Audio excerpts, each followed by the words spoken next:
This is a Golf. Thank you for watching. No, come back, because yes, it is a Golf, but I actually think this is a really good and overlooked car. Enough to do a video on it, and don't worry, I haven't bought a modern car, this is my wife's. But I did recommend it to her and she went ahead and bought it. So this is the Volkswagen Golf Sportsvan. So called because it's been designed to facilitate a number of sports, including football,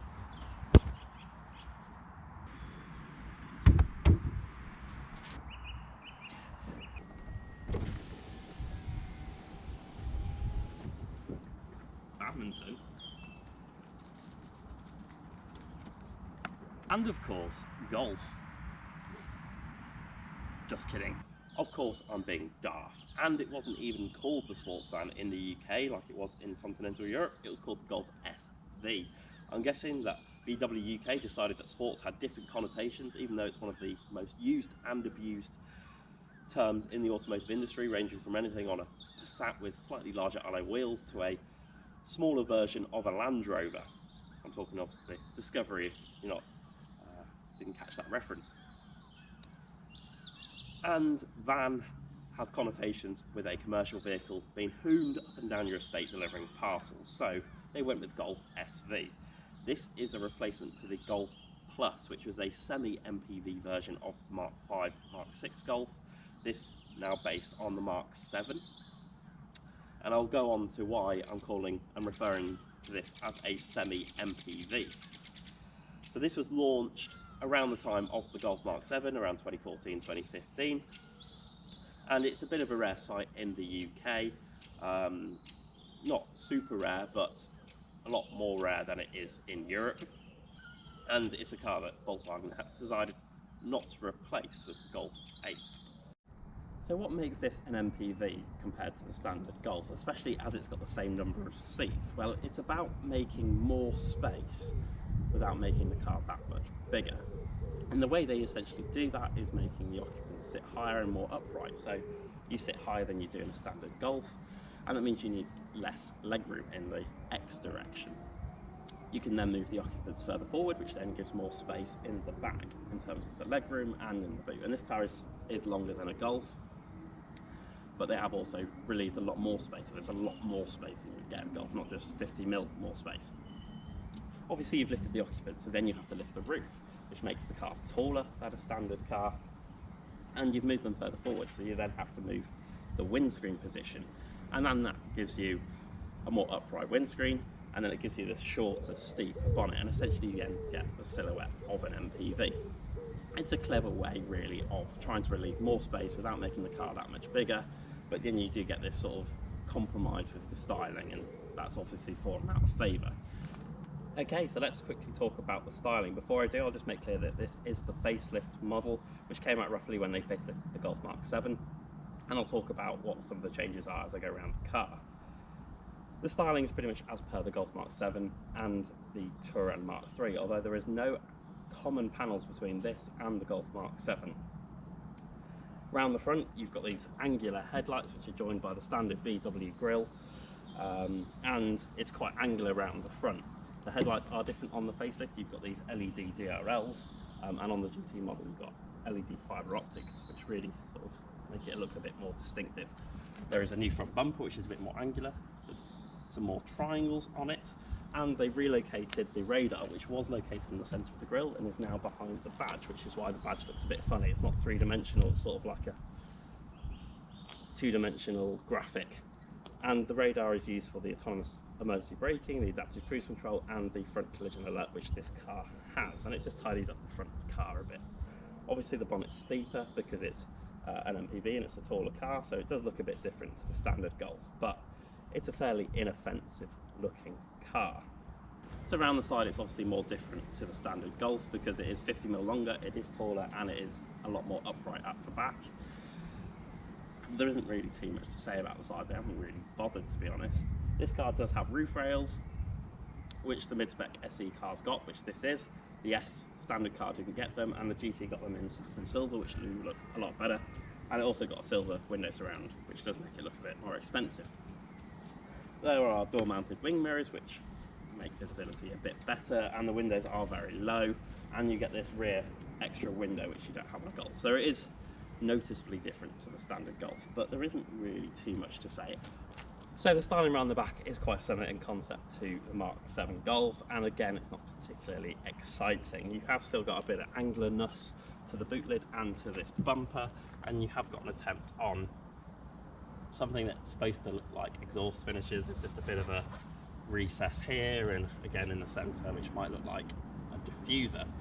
The bumper is new on the facelift model, as is the rear lights, which have revised graphics going on. In terms of other stuff around the back, there isn't too much to say. The boot release is behind the VW badge, like it is on most VWs and has been for a long time. You've got an integrated rear spoiler and you've got a shark fin aerial, which makes it look quite modern. Other than that, not too much to say. So overall, it's a very inoffensive looking car. It's very hard not to like the way it looks. It'll probably age quite well, but it's nothing to get excited about. So let's talk about the interior. So like most modern Volkswagens, it's very dark, it's somber, it's very conventional, there's not a lot of flair. But the design is actually different compared to the standard Golf. So instead of having the vents above the display, they're to the side, which brings the display higher, which makes it easier to interact with. It also means you get this really low dash, which is really good for visibility and a great sense of space. And that's helped by the fact that this console is really low. So you do really feel like you've got loads of space up front. You sit higher than you would do in a normal Golf, and hence more upright, which helps with the space in the back. But by the different design and the different seating position, they have actually been able to relieve loads of storage areas. So you've got this storage area on the top, which is felt lined, which is really nice quality. So it's of an era when Volkswagen still had a bit of quality about them. You've got a little cubby down here, again with a rubber mat, which is really good, really nice, stops things rattling. You've got a cubby down here, relieved by the fact that there is the electronic parking brake rather than a physical one. It has cup holders in here which swivel, which is really nice and handy, and again rubber mats. You've got a storage area in here, again with a rubber mat, that's quite deep, which is handy, and I really like how the armrest adjusts upwards and forwards, so you can put it exactly where you want. You've got a cubby down here, you've got a sunglasses holder, and then you've got conventional glove box. Again, felt line, which is really nice. You have actually got a CD player in here, so I'm guessing Volkswagen couldn't quite hold on, let go of old technology, and you can divert the air conditioning in there so it is chilled as well. And then you've got big door pockets, which are felt lined again, which is really good. And in true MPV style, you have drawers under the front seats. They've got a little bit of carpet in there, which is really nice, and they're rated to 1.5 kilograms, so you can carry a sack of spuds in them. So yeah, the design overhaul compared to the Golf gives a greater sense of space and a lot more storage. In terms of the design, well, in front of you, you've got this flat-bottomed steering wheel, just like you would have on an Audi RS TT or a Golf GTI. You've got the cruise control buttons on here, which I really like. They're not on a separate stalk like on some other vehicle manufacturers, which is much greater, much better to use. You've got conventional dials with a monochrome display. I like the dials because they are white backlit, but they have red needles, so they're really clear to read. And I like how the needles stay on after you turn the ignition off if you've had the lights on. In terms of the center console, like I said, you've got this display, which is quite high up. This is the Golf Mark 7.5, so it is the facelift, so there are a few changes. Like I said, the steering wheel. You've got this flush display, which is larger with touch sensitive buttons rather than physical buttons. It's a really good infotainment system. I can't say too much about it. The resolution's really good. It's got Apple CarPlay, Android Auto. It's got sat-nav in this SE nav model. And yeah, it's really clear, really easy to use. Below it, you've got these ventilation controls. I'm really bummed this car doesn't have climate control. I really think it should have on this spec level. It's a mid-spec car and it's a modern car as well. Instead, you get these really horrible, cheap controls. They're not rubberized, they're just scratchy plastic. They're loose and they all feel different. I actually feel like they do on an MG ZS, the modern one, which is not the last word in quality. And I just think they're not good enough at all. You've got USB and a 12 volt down here and an aux. I really think there should be more than a single USB in this car. I think that's quite poor for a car of this age. You've got some buttons down here, electronic parking brake, like I said, driving mode, and your parking sensors. They've tried to brighten up the interior a little bit. There is this sort of grey, shiny plastic which is supposed to look like something else. It does actually look quite good, and it does brighten up the interior a little bit, but otherwise it is very dark. There are a few nice touches in here though. I do like the frameless rear view mirror, that's really good, and I think it has a button that the standard Golf doesn't have, which allows you to turn the rear lights on separately. So when you're driving at night and the kids in the back are a little worried in the dark, then you can put the lights on in the back and it doesn't distract you too much. That's really handy. I do think this car should have ISOFIX in the front to allow you to carry a child seat in the front, especially as you can't put one in the middle, and that would allow you to take 3 child seats in this car. But overall, the interior in the front, great sense of space, the quality's pretty good, technology's pretty good as well, although it were towards the end of its life it was becoming a bit outdated, especially compared to the Ford Fiesta we came from. But yes, not bad. Well done, VW. So the back of the SV really is where this car comes into its own, and the differences to the standard Golf are apparent. So this front seat is in my driving position, and I have an absolute shed load of knee room. Not only that, the front seats are on stilts, so you have lots of foot room underneath them as well, if that seat is further back. Compared to the standard Golf, the Golf SV has rear sliding seats. This is with the seat in its furthest back position. If I slide it forward now, which is actually really far, I still even have a little bit of space, and it's made the boot much bigger. I can also recline the seat so I can be either relaxed and comfortable, or I can make it more upright to fit something in the boot. So it really is quite versatile back here. There is a bit of a drawback. The seats are split 60-40, so although this seat slid individually, the other 2 seats slide together. So it is a bit of a compromise, and that middle seat is really narrow and actually not very usable. It's very hard. There is a transmission tunnel like you wouldn't have on a proper MPV really. They would try and have a flat rear floor, so you do end up straddling it, which compromises the outwards passenger. With a big seat like this, there really isn't a lot of room at all, even though there's quite a lot of headroom. And there is no ISOFIX, like I said, so you can't put a child seat in the middle, and you couldn't anyway because it's so narrow. So it is very compromised. It's not really a proper seat. They have tried to mitigate it because you can fold the middle seat completely, which gives a really big pass-through, which is really handy. And not only that, there is also an armrest here, although I don't like how there is cup holders in the middle that are uncovered, because it really does affect the comfort of it, even though it is nice and squishy. So that's quite a compromise. In terms of other compromises, well, there's a 12-volt socket back here instead of a USB, and there isn't really any extra practical touches. There are big door bins which are felt lined again, but there's no other hidden storage areas.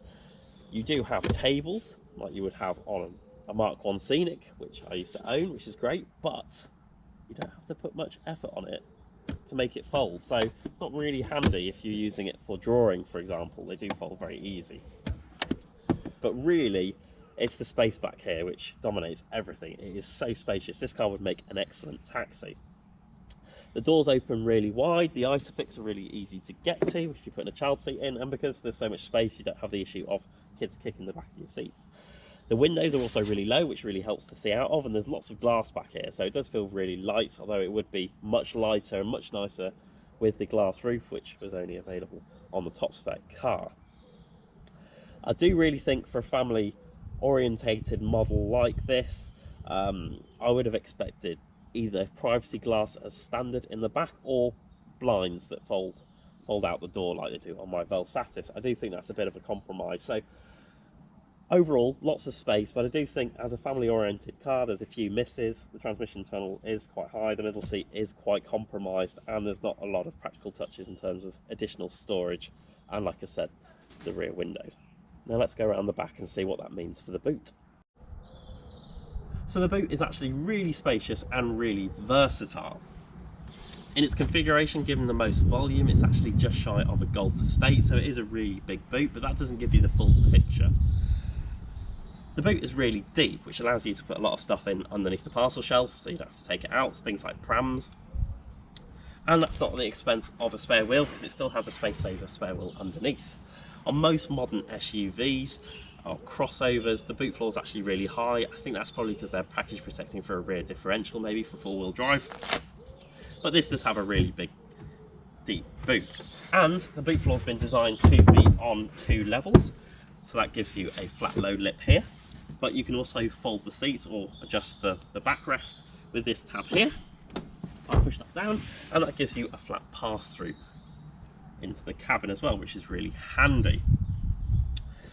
Now the parcel shelf has a sticker on here claiming that it can be stored underneath the boot floor. I haven't actually tried that yet, so I'm going to try that now.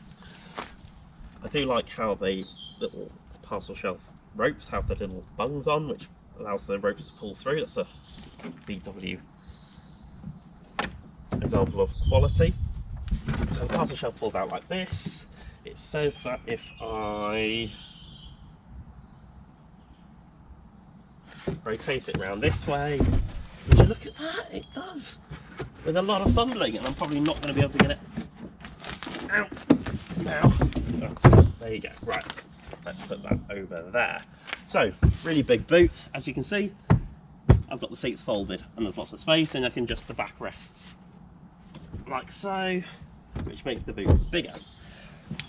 And that's with the seats in their rearmost position. If I slide them forward, which I'll try and do now,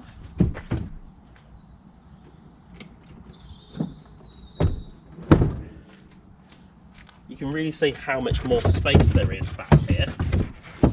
And they have cleverly thought of that, because you can see there's a bit of a wall here. Well, this wall actually comes out. And then you've got loads of space to the back of the seats. It is so practical back here. It really is a massive boot. They really have thought it through. And there's a few little things like there's hooks and there's a 12-volt socket. So really practical. Well done, VW. This car really is brilliant in terms of space and volume and versatility. And the boot is probably one of the best parts of the car. So what's it like to drive? Well, it drives like a Golf, or I assume it does, because I haven't actually driven a Golf Mark 7, and it doesn't drive like my 1999 Mark II Golf did either. But what I can say is that it's really nice to drive. The steering's really nicely weighted, it's not too heavy, but it's got a good amount of feel in it. The gear shift is really nice, really precise, low effort. The ergonomics are great, the pedal spacing, the steering wheel adjustment, and the ride and handling balance as well is actually really good. So it rides pretty well, you know, it's maybe slightly over damp, but I'd say it's actually very, very good ride. And then it also handles really well as well. It grips really nicely, it holds on, you've got a lot of feel, I think, relative for a modern car. And I have a lot of confidence driving it. And I enjoy driving it on either pootling around or on the twisty roads of southern France where we've taken this car. So it's a very nice car to drive. This engine, the 1.5 litre petrol engine, comes with a multi-link rear axle, so maybe that's part of it. The 1 litre petrol and the 1.6 diesel got a twisting rear axle, so maybe this handles a bit better than those other models do. But yeah, very nice car to drive. And this engine is fantastic. So this is the 1.5 litre TSI Evo. So it's a 4-cylinder turbocharged petrol engine with 130 horsepower. 0 to 60 a tad over 9.5 seconds, but to be honest, when you're driving around, there's plenty of performance. You never really feel like you have to rev it out. It's incredibly refined, and this engine runs on 2 cylinders under low loads, and you know that because it comes up with a little eco symbol, and it does it a lot of the time, to be honest. And even when it's on 2 cylinders, you don't notice it. It's so refined, and actually the whole car's really refined. Tyre, wind noise, engine you can barely hear any of the time, so it's really refined, really well done. The engine is also really efficient. Although it claims combined 55 miles per gallon, we easily get between 45 and 50, commonly 50 miles per gallon, and then on a longer run on a motorway we get the high 50s pretty easily as well without really trying. So it is a really efficient engine, and the range on it is crazy as well. So overall, really good engine, really nice car to drive. In terms of other engines, like I said, there was a 1 litre 3-cylinder petrol engine in the facelift, a 1.6 diesel, and a higher output of this car for the GT. So that model really deserves its Gran Turismo billing. In the pre-facelift there were different engines. There was a 2-litre diesel, the 1.5 was a 1.4 and the 1 litre wasn't available. But that's not all, because this car has a sports button, really in keeping with its name there, and when you press it, you've got to make sure you're on the right road for it. What it does is it releases 30 horsepower from the engine, valves open in the exhaust, and the suspension stiffens, and it really turns into a different animal. No, none of that happens. What actually happens is that the steering weight is unnoticeably heavier, the throttle is noticeably jerkier at low throttle inputs, and the adaptive cruise control changes at calibration, so you end up playing chicken with it on the motorway because it responds a lot later. It's mostly a gimmick, to be honest. There is an eco mode and there is an individual mode if you want to, mix and match your most favourite settings. Not only that, this car has a lap timer. Yes. And it also has a performance display, so really is the sports van it is named. Okay, obviously I am joking. I guess they developed those functions for other models, and it doesn't really cost them anything to offer the functionality. And I suppose it's a nice thing to have. Maybe you'll use the lap time to see if you can beat yesterday's commute or optimise your journey to Tesco. So, in summary, nice car to drive. I don't think it's compromised in any way by the fact it's a bit more MPV-like. It's taller, it's longer, it's probably heavier. So, yeah, well done, Volkswagen. So there you go, the Golf SV. I really think they should have kept the Golf Plus name. It was really apt. This is just a Mark 7 Golf with a bit more space and a bit more versatility, unless you think the way it looks is the compromise. It's a brilliant car, and it's a shame that Volkswagen isn't going to replace the Golf SV, and in fact most manufacturers aren't offering compact MPVs anymore. It's only just BMW with the renewed 2 Series Active Tourer and Mercedes with the B-Class that are still offering cars like this. Maybe they're more like semi-MPVs, but still really useful cars. So it's a bit sad. And who would have thought that BMW and Mercedes would be the last manufacturers offering compact MPVs? So well done for getting to the end of this video and watching me talk about a Golf. I hope you found it interesting, and let me know what you think.